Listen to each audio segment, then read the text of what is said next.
All right, welcome back to the program. My first guest is joining me is Chibueze Josh Izugbo. He's the founder and chief executive officer of EBEOSI. EBEOSI is where it's coming from. Yes. That's Igbo. Yeah. Where it's coming from. Yeah. Okay, welcome to the program. Promoting My pleasure. Thank you for having me. Promoting made in Nigeria products. How essential is this really? Because the president will say, how does it say it really? I've spoken our local parents. How does it say it? Buy Nigeria to grow the naira. Yes, that's what I was trying to remember. Yeah. Eat what we produce and produce what we eat. And if we produce what we eat and all of that, how important is that really? How significant is it, especially for you that is so local? I will come back to the e-commerce space, but how important is the made in Nigeria goods and services conversation? It's as important as the survival of the nation and the citizens. It's a matter of our continuous existence. Nigeria and Africa import more than 80% of what we essential things we need. And if we are to survive as a people, we need to change that. So the president is more than in order to canvass that. Do you think that MSMEs in Nigeria are receiving adequate support or are receiving even support at all? Because we've seen, I'll come back to you and what you do, or perhaps even using your company as an example, what kind of support? Do you think that MSMEs receive support, let alone enough support? Enough support. Yes. I would say SMEs receive support. They receive support, but the support because of the enormity of the tax is not enough. But in terms of receiving support... Okay, the support is not enough. Isn't enough because of the enormity of the tax. Okay. The enormity of the tax or the enormity of MSMEs? Yeah, the SMEs... or the enormity of many SMEs we have, or we still have to have more? Yeah, you look at the need, the entire need. You look at infrastructure, you look at other incentives. But in terms of receiving support, definitely last year government provided 50 billion credit export facility to SMEs. So government have a lot of programs. Yeah, the government have a lot of support they are providing, even through a NISRA loan to people and all that. And CBN is doing a lot. So the government is doing, but the thing is that it's not enough, given the enormity of the demand.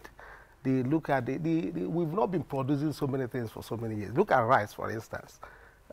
Today, we are having more rice production locally. But over the years, we are the highest importer in the world. So the need is so great, but the resources also is limited. So when you look at that, look at demand for subsidy, look at the government asking for more funds to sustain that. So you look at the tax at hand with the resources, so it's limited. But then again, there are also some support that government is providing, maybe not well communicated to the SMEs. A lot of them don't know. So let's take a look at your own space, which is the e-commerce space. Thank you. We have, renowned names. I don't want to call them, but you know those that I'm talking about. So what's making, I'm particularly interested and keen to know what's you have come up with, especially where you have competitors. Oh, okay. That's good. Big competitors. Yeah. I don't want to call their names, but you know them with deep pockets. Yeah. That have gone abroad and all of that. So how do you think that your own indigenous marketplace, how did you even come about it really in the first place? Oh, fine. And not being intimidated? No. The thing is that I've been in business for over a decade. And built brands. So what kind of business? I've been in FMCG even to the length we are selling in other African countries. But then I understand the market. Amazon did not pioneer e-commerce in America. There are other e-commerce stores before Amazon. So it depends on what you are doing and what the backward integration of what you are doing to the economy. We look at what others are doing before us and what we are doing. Which one helps us more? So the consumers know what's for them better. As a matter of fact, Nairametrics issued a report recently.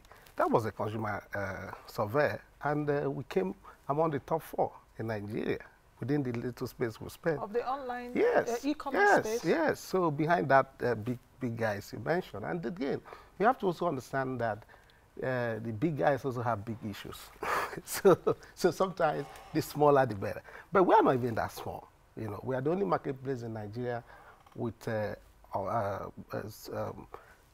facility and everything in US. We are opening our US marketplace for Nigerians to start selling things in US. And a lot of merchants are being registered there now from Nigeria, from all over the world. So there are some of the services we provide that they're done.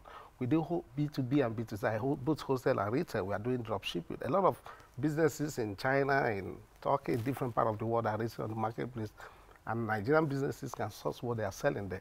But these are not our primary objective. Our primary objective is how to do we key into the government's objective of diversifying the economy.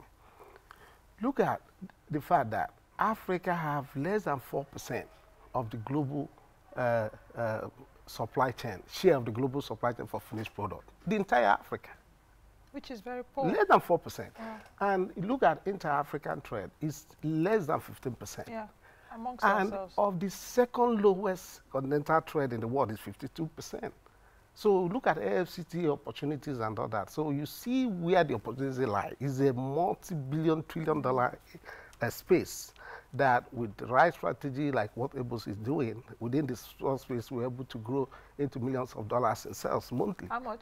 Millions of dollars in sales every month. I'm really curious because like I said earlier, this is like a Made in Nigeria show today. You know. I'm really curious, when did EBEOSI start, really? Fine. So EBEOSI actually started 2019 onboarding merchants. We started onboarding merchants.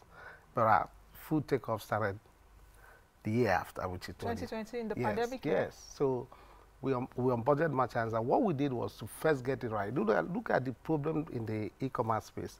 What you see is not what you get. People are not happy, you know, and that affected the trust in the system. So what we did was to first of all make sure we onboard the right merchants. Who are those selling on your marketplace? So first of all, have to onboard the people who are either your brand owner, your manufacturer, your importer, you know, those who own the product, who have the stock. Then after when we completed that, we now roll out to buyers. And because initially we wanted to actually measure on those SMEs, but some of them do not have the technical know-how or even the capacity to actually supply. So that made us move more to the big conglomerates and other businesses. After we have gotten all of them, we then went back to the core objective of onboarding the SMEs, which we are doing now. So we are training them, mentoring them, helping them in packaging, in so many areas where they have the core need, you know. And we're also talking to different government agencies on how we can partner to drive that process. And we've recommended tremendous success. The #1 buy now, pay later in Nigeria. So people can buy things on a marketplace and pay over time. How about having like a market on the marketplace? Because you see, okay, let me put it this way. You see even some payment gateways or payment platforms who want to like have a market on the marketplace. Yeah. So is it possible to have a market on the marketplace? We're actually a market on the marketplace. Let me explain why. Okay. The e-commerce industry in Africa is actually higher than we think. But really? The thing is that, yeah, majority of it are in the peer-to-peer commerce. Yeah. Like you are selling on Instagram, WhatsApp status and all that. So how do they source what they are selling? This is where EBEOSI is playing. So some people buy what they are selling through EBEOSI. So we're market or the marketplace. Then again, like I said, we're also doing a lot in the B2B space, that's wholesale. Then another thing we did so well was that when we introduced the buy now, pay later partner with FinTech to do that, a lot of people who are salary earners, who have good credit record, were able to benefit to buy things and pay over time, even up to 6 months, without interest, zero interest. I mean, zero interest. And the prices are better than what you find in the store. And you're not afraid they will run away because you have their details. Yeah, but again, it's being financed by the FinTech partners, the banks. The banks are we partner with. So they are the ones actually giving the credit, but are giving it to our marketplace. So people get things cheaper than what is in the store, and they don't pay interest. I get your model now. I get your model now. You said something very instrumental, which was the African Continental Free Trade Area. Yeah. And how small businesses can actually take this opportunity. I want you to elaborate on that because it's very key, and I don't know how much sensitization is going on for small businesses across the country to take that opportunity, to even know what it means. I know I've done shows a couple of times on after, but we'll continue to do that to sensitize people. So how significant is this at this time? It is very significant. In fact, if you look at Nigeria joined the late, right? That was why Ghana took the headquarters. It's supposed to be here in Nigeria, but we are the biggest economy. We have the biggest population. But then you look at the fact that most of the businesses here have not really understood the importance of exports. Most of our entrepreneurs' thinking is to make things for the local market, right? Which is not bad. We have a huge market. But look at China. I started going to China in 2008. And when I got to China, I realized their secret, which was that most of the businesses we see on Alibaba, they don't have factory. These are not trading companies who are able to speak small English. So they will put those samples, they are negotiating with them, paying millions of dollars if you know, for somebody that just out of college, have a small business. And today they are big conglomerates. So it's time we start thinking beyond the shores, right? So there are a lot of opportunities out there in other African countries to export what you're saying. You're making hair care, you're making fashion. A lot of people want to, okay, you're in Aba, you're making shoes. Look beyond just fixing that thing at the shop and somebody's coming to buy it with a bag. Look at packaging it properly, doing the shoe packaging, doing the catalog, doing all those things. Understand, like in fashion, understand what tech pack means. How do you give somebody something when he look at it, you already know everything you need, from the texture of the material to the color to the everything.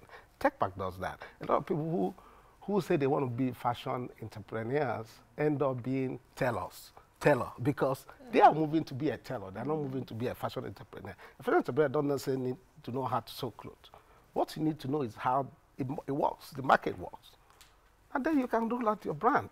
Brand it and make it made in Nigeria. Especially now that the Pan-African payment system was launched by African Continental Free Trade Area about 2 weeks ago. You know, that means that you can actually export your products. Sure. And you don't need dollar. You don't need to go through the exchange rate by dollar. So what our company is doing, that's why we're opening up in Ghana, Senegal, and Ivory Coast. We actually suppose our Ghana operation is supposed to have started now, this month, but because of the limitation on the human movement within West Africa, in fact, there's some of the things we were doing, because you want your logistics manager to understand where those trucks move. You are moving goods for a certain company, right, to that market. You want your logistics manager to really have first-hand experience or knowledge of where those trucks move, right? So, but when there is limitation on human movement across West Africa because of COVID, you wouldn't have him do that experience, right? So, but beyond that, we are setting up in Ghana, Ivory Coast, and by March it should be fully operational. People will be able to export directly. We are creating market, they're creating distributors for big companies. You know, I don't know, I'm so curious with you now. You know why? Because I remember during the pandemic, and it's really interesting that you launched even during the pandemic. You know, because during the pandemic, we had programs here, I think, for almost 9 months or so.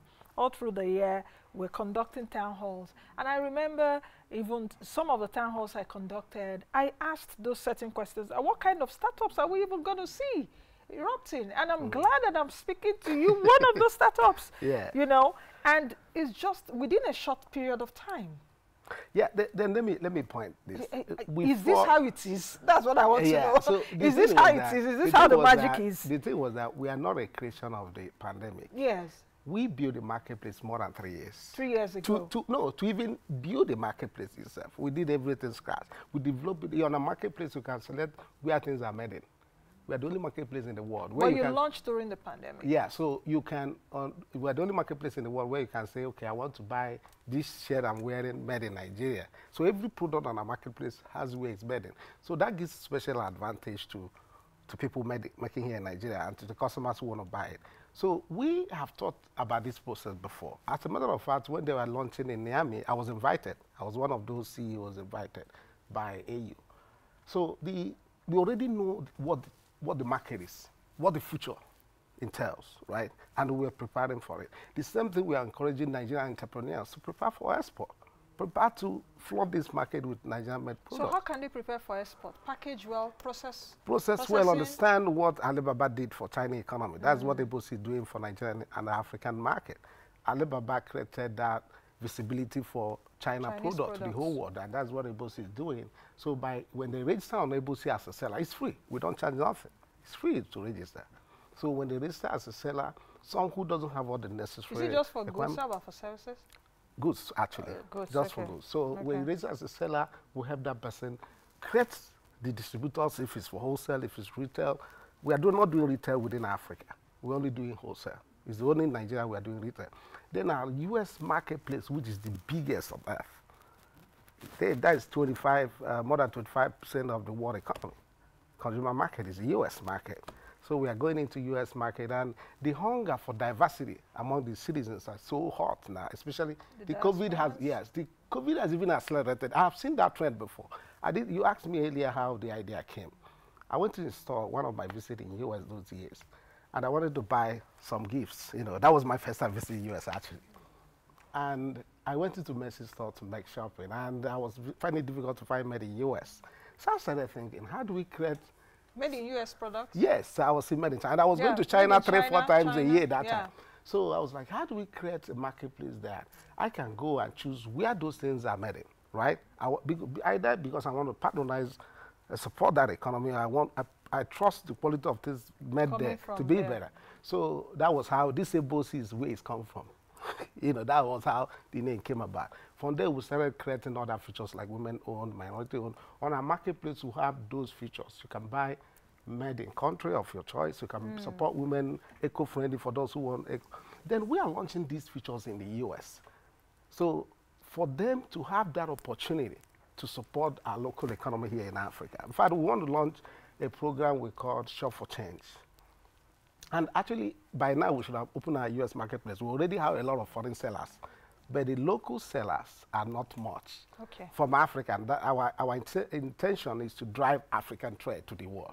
So that Shop for Change campaign, people are going to pledge, politicians, you know, celebrities going to pledge, like including you yourself, going to pledge to spend at least 40% of your annual regular consumption on product made locally to support your local economy, whatever it is, and made by poor income economies as a way of direct wealth transfer, made by eco-friendly products, women, minorities, to support these groups that everybody care about. So the issue is that everybody care about these things, but they don't have the platform to support it.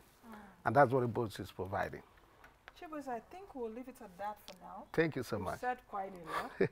It's my pleasure. And I hope that is such an inspiration, perhaps to others watching, and also be able to take advantage of what you've just said. Especially for Nigerian MSMEs, you need to have access to other markets. Don't just only play local.